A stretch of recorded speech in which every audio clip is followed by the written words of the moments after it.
It's all about being able to accurately predict utilization, right? That's what so many of these businesses come down to, is being able to predict and measure utilization, right? Because time is an expiring commodity, and every single day our entire inventory of unused hours goes bad and it's worthless.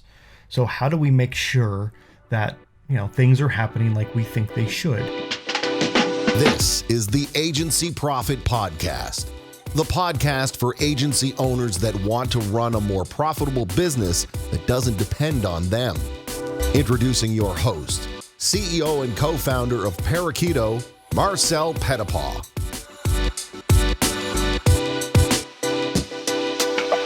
Hello, everyone, and welcome back to the Agency Profit Podcast. I'm very excited. As usual, I'm always excited to introduce you to my next guest, but it's never a lie. Today, I have a good friend who I met through the Bureau of Digital. Shout out to Carl and everybody at the Bureau of Digital.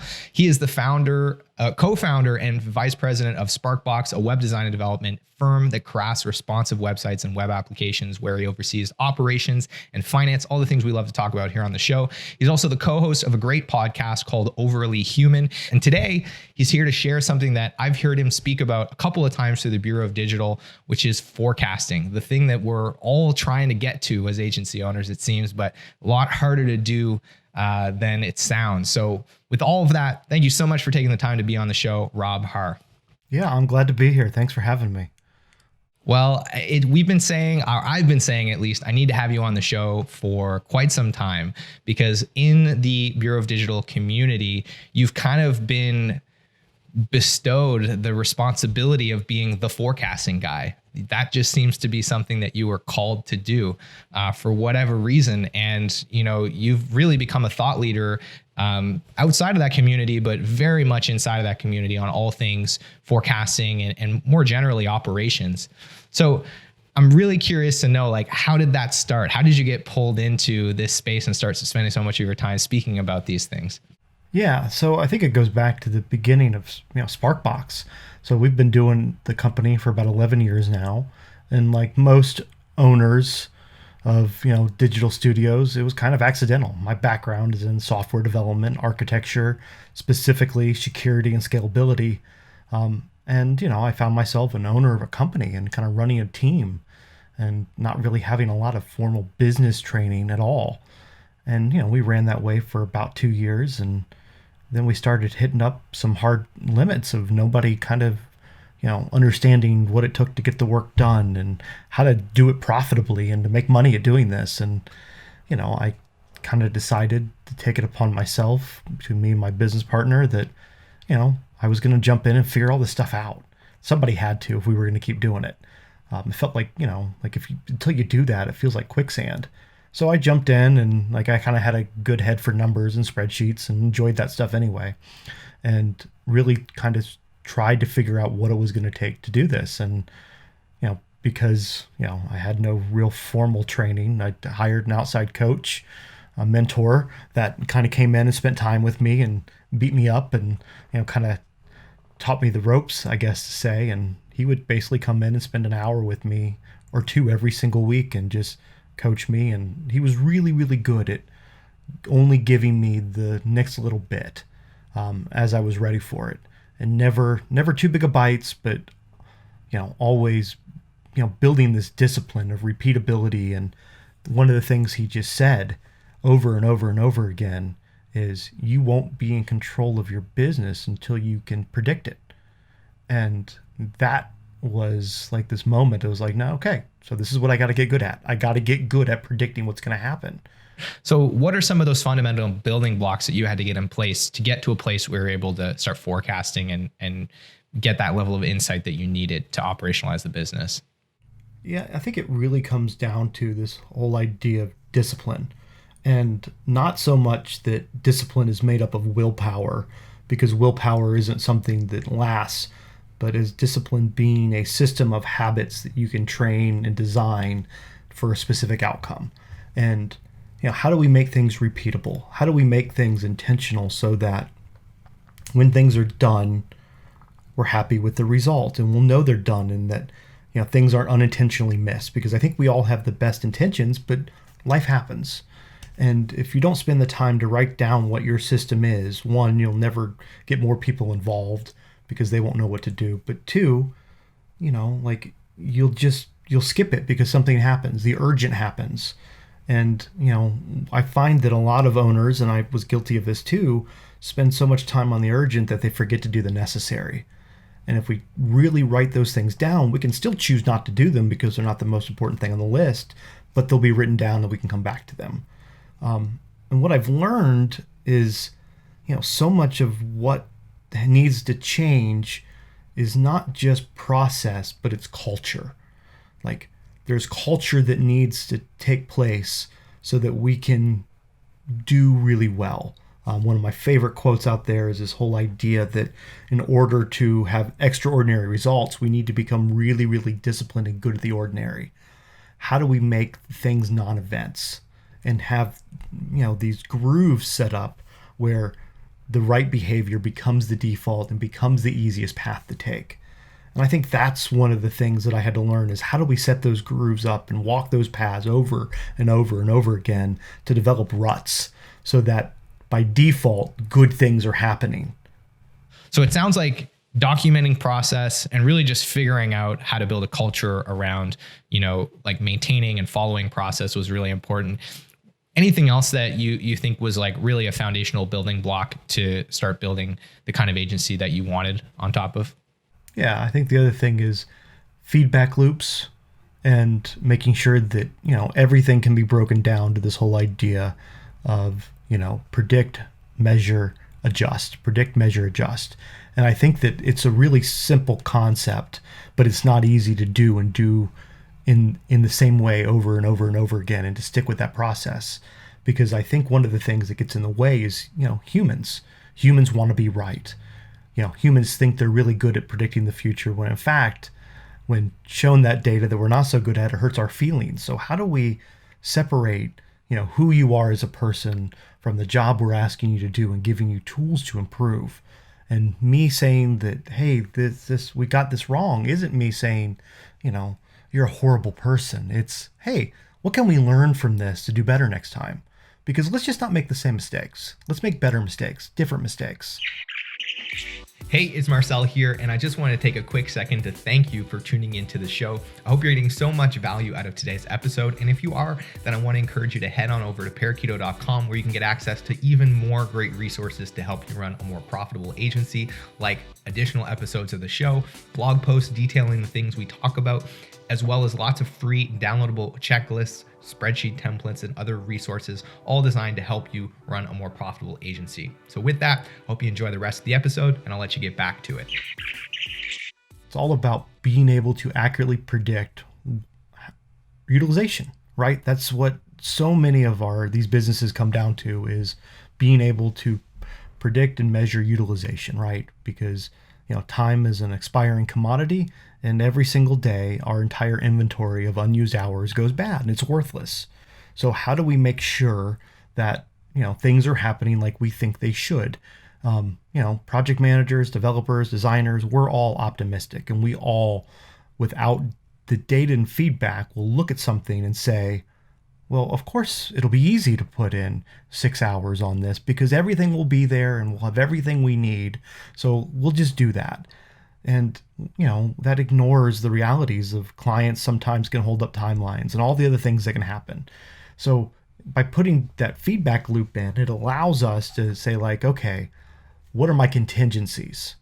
What happens if the client misses their review deadline? Do I have other work lined up? Because so much of it comes back to project planning.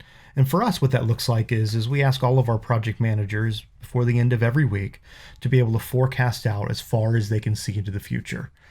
And then we're really easy at the end of the next week to be able to go back and say, hey, you forecasted this many hours. Here's the actual.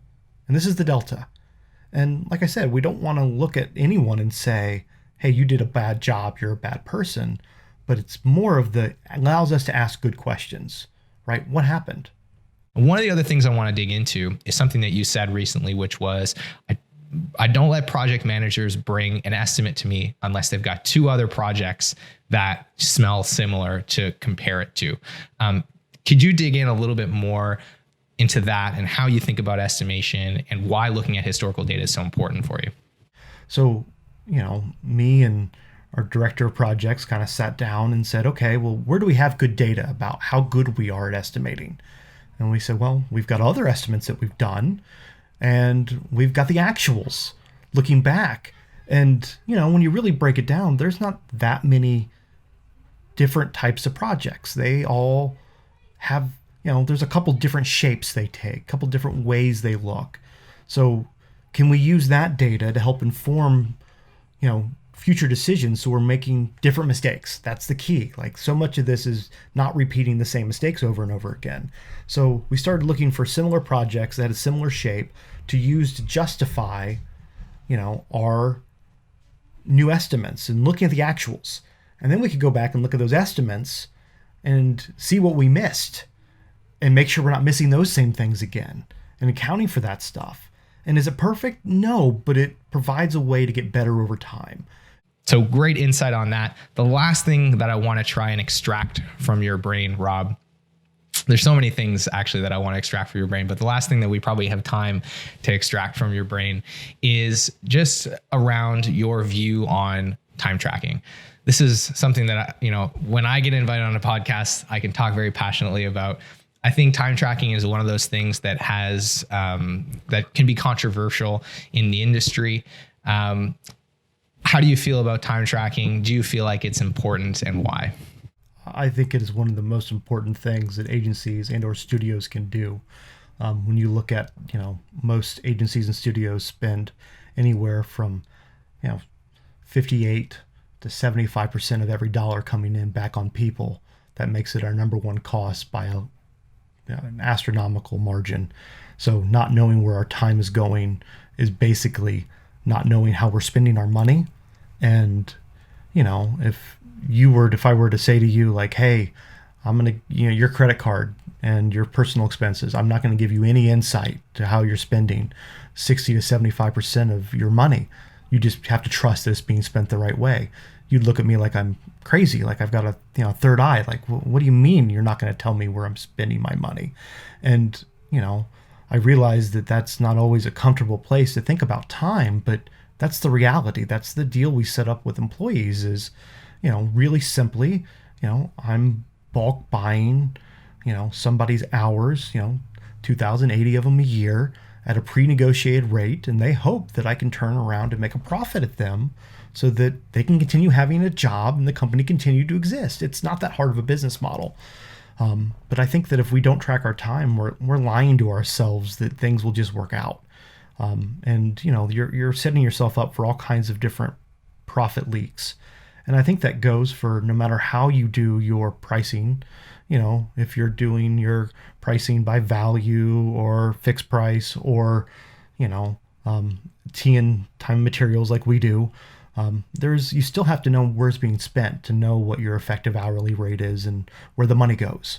So just to wrap up, to give everyone an idea of like, once you've got these kind of building blocks in place, so you've got some feedback loops, you've got a foundational process, you've got some time tracking data that you can lean on. What are the kinds of things that you can get into forecasting? What does forecasting look like at Sparkbox? What are the things that you're able to see into the future on today that really enable you to make better decisions? Yeah, those things are pretty simply. I mean, it's what money is going to come in, what my utilization in the future looks like, what is my pipeline healthy enough, and is it going to sustain me for what I need, and what my win rate needs to be. It really is the lifeblood. Like, I think that forecasting is one of the best skills that any of the studio owners can learn, because the three things that really get wrapped up into operations, in my perspective, are finance, biz dev, and delivery.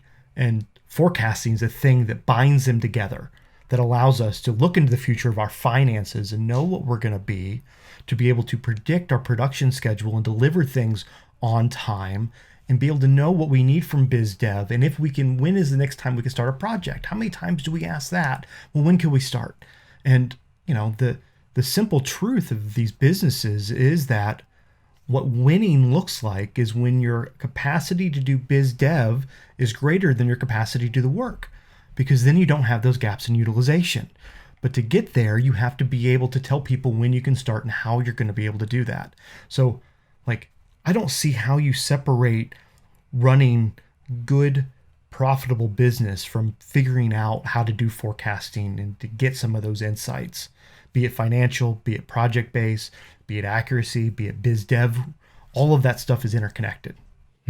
Absolutely. And so for those that are listening that are maybe at the beginning of this journey, or they're just kind of getting started, what advice do you have for them so that, they can chart the path and avoid maybe some of the pitfalls along the way to forecasting? Yeah, I think you got to start small. Look for small, repeatable patterns that you have a way to measure. Any kind of new guidelines or rules without a way to measure is simply a suggestion. So you have to have ways to be able to measure these things. So you have to start with measuring yesterday, because otherwise you'll have no idea if your forecasts are right. So get that right first. Get yesterday down, and then start making predictions and seeing where you measure out, and repeat and repeat, and just stick with it. This process it takes oftentimes, when I talk to studios, it takes sometimes years to get right and do well, because it's not the only thing our teams are doing. We're still having to deliver on projects. We're still having to deal with the humans and all the other things involved with our business. It's a journey, it's a pursuit, not a destination. But getting started, recognize that some of the changes you're going to have to make are cultural, and they're going to be deeper than you think they are.